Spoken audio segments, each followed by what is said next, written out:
বাংলাদেশের পুঁজিবাজারের মতো এত বিশৃঙ্খলা এবং অরাজকতা পৃথিবীর আর অন্য কোনো পুঁজিবাজারে দেখা যায় না। গত ফেব্রুয়ারি মাসের ১২ তারিখ থেকে এপ্রিল মাসের ২৫ তারিখ পর্যন্ত ২ মাসেরও বেশি সময় ধরে মার্কেটে টানা দরপতন হচ্ছে। আর এই দরপতনের নেপথ্যে যে একটি কারসাজি চক্র জড়িত সেটি সুস্পষ্ট। বিভিন্ন স্টকগুলোর প্রাইস অ্যাকশন দেখলে বোঝা যায় মার্কেটে পরিকল্পিতভাবে দরপতন ঘটানো হচ্ছে। আজ আমরা ওভারঅল মার্কেট নিয়ে একটি গুরুত্বপূর্ণ আলোচনা রাখছি, কেননা এ সপ্তাহটি মার্কেটের জন্য খুবই গুরুত্বপূর্ণ। আলোচনাটি শেষ পর্যন্ত শুনতে থাকুন। আলোচনাটি শুরুতেই সবাইকে রিকোয়েস্ট করব, ডিসক্লেমার অংশটি আপনারা ভালো করে পড়ে নেবেন। পুঁজিবাজার ঝুঁকিপূর্ণ। আপনার কোনো পার্সোনাল বাই এবং সেলের কারণে আপনি যদি ক্ষতিগ্রস্ত হয়ে থাকেন, সে দায় স্টক অবজার্ভার বহন করবে না। প্রথমে আমরা যদি আমেরিকান ক্যাপিটাল মার্কেটের ন্যাসড্যাকের চিত্র যদি এক নজরে দেখি, ইসরায়েল এবং ইরানের মধ্যকার সংঘাতকে কেন্দ্র করে আমেরিকান মার্কেটও অনেকটা ডাউন হয়েছিল, কিন্তু বিষয়টি যখন স্বাভাবিক হয়ে আসে মার্কেট কিন্তু গত সপ্তাহে ভালো রকমের একটা রিকভারিও দিয়েছে। কিন্তু আমাদের মার্কেট গত এক সপ্তাহে ২৫০ পয়েন্টেরও বেশি ডাউন হলো। সো বিষয়টি হচ্ছে এমন, কোনো একটি ঘটনাকে কেন্দ্র করে মার্কেট যখন ডাউন হয়, আবার যখন সিচুয়েশন নর্মাল হয়ে আসে পৃথিবীর প্রত্যেকটা মার্কেট রিকভারি দেয়, কিন্তু আমাদের মার্কেট আর রিকভারি দেয় না। অনেকে মনে করে থাকেন যে আমেরিকান মার্কেট দেখে লাভ কি। আমেরিকান মার্কেট হচ্ছে সারা ওয়ার্ল্ডের জন্য একটি বেঞ্চমার্ক এবং পৃথিবীর প্রত্যেকটা ক্যাপিটাল মার্কেট আমেরিকান ক্যাপিটাল মার্কেটকেই ফলো করে। গত ২ মাস ধরে মার্কেটে হিউজ পরিমাণে লিকুইডেশন হয়েছে এবং গত বৃহস্পতিবারে মার্কেটকে কিন্তু খুব বাজেভাবেই অ্যাটাক করা হয়। বর্তমানে মার্কেটকে আমরা যেভাবেই মূল্যায়ন করি না কেন, বাংলাদেশের পুঁজিবাজারে এখন ক্রাশ হওয়ার মতো কোনো সিচুয়েশন আছে বলে আমার জানা নেই।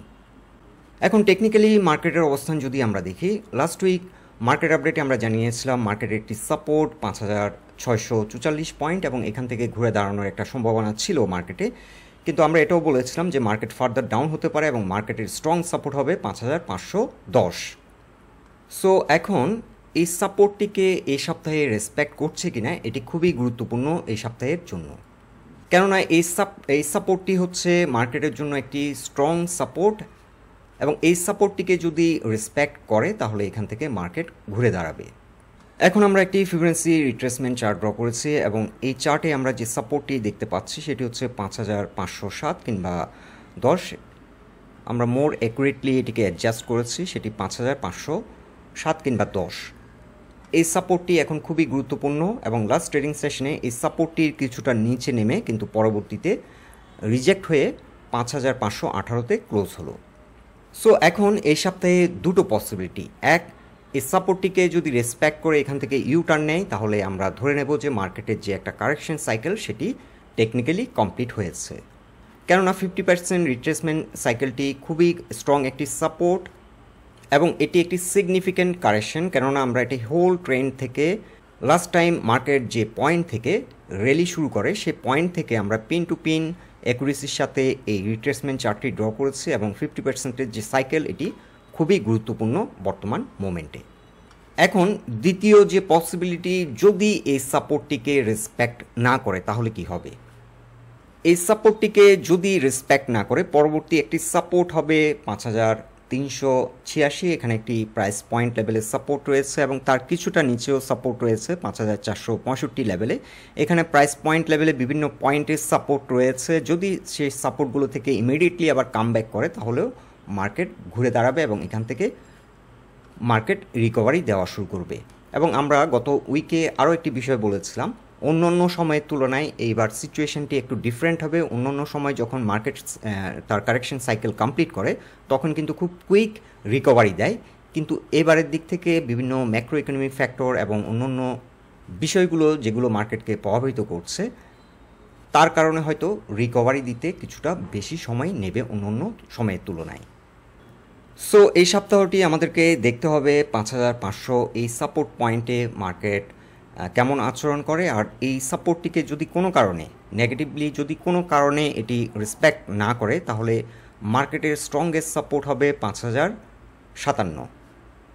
কিন্তু এর মাঝে প্রাইস পয়েন্ট লেভেলে বিভিন্ন সাপোর্ট রয়েছে বিভিন্ন পয়েন্টে।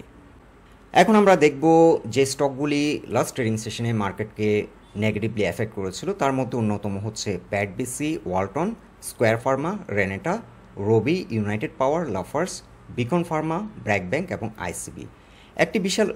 একটি বিষয় বিশেষভাবে আমরা লক্ষ্য করছি যে সবগুলো কোম্পানি ভালো মানের ব্লু চিপ কোম্পানি বলা যায়, এবং এই ধরনের কোম্পানিগুলোকে ম্যানিপুলেশনের মাধ্যমে মার্কেটে একটা বিশৃঙ্খলা অ্যারাইজ করা হয় এবং এটি টাইম অ্যান্ড অ্যাগেইন করা হচ্ছে। গত বৃহস্পতিবারে আমি বেশ কয়েকটি হাউসের সাথে কথা বলেছি, বিশেষ করে এই ব্লু চিপ স্টকগুলো নিয়ে, ব্যাটবিসি, জিপি, স্কোয়ার ফার্মা, রেনেটা। একটি বিষয় যেটি গুরুত্বপূর্ণ সেটি হচ্ছে এই স্টকগুলো নিয়ে কিন্তু রিটেল ইনভেস্টররা ট্রেড করতে চায় না। এ ধরনের স্টকগুলোতে সাধারণত লং টার্ম ইনভেস্টররাই ইনভেস্ট করে থাকে এবং তারা কিন্তু ডেইলি বেসিস মার্কেট দেখে না এবং ডেইলি বেসিস তারা ট্রেডও করে না।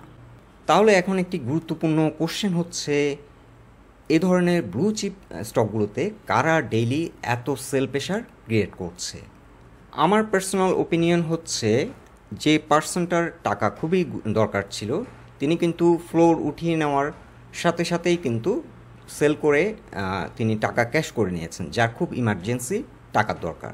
আর যারা ব্লু চিপ কোম্পানিগুলোতে ইনভেস্ট করেছেন, আমি মনে করি এই সিচুয়েশনে এখন বর্তমানে যে প্রাইস পয়েন্টে রয়েছে তারা আরও নতুন করে কিনবে।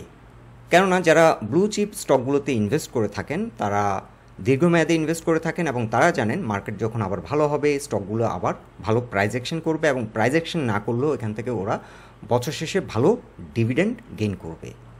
এখন বিনিয়োগকারীদের পার্সপেক্টিভ থেকে বলতে গেলে মার্কেটে এখন আপাতত আমাদের কিছুই করার নেই। আর মার্কেট যদি ইমিডিয়েটলি ঘুরে দাঁড়ায় তাহলে আমরা কিছু স্টক নিয়ে আপডেট দেবো, যে স্টকগুলোতে কিছুটা হয়তো কুইকলি গেইন নেওয়া সম্ভব হবে।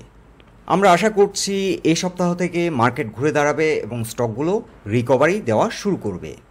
সো বন্ধুরা, আশা করছি আগামীকাল থেকে আমরা একটা ভালো মার্কেট সবার জন্য শুভকামনা রইল। আজকের মতো এখানেই বিদায় নিচ্ছি।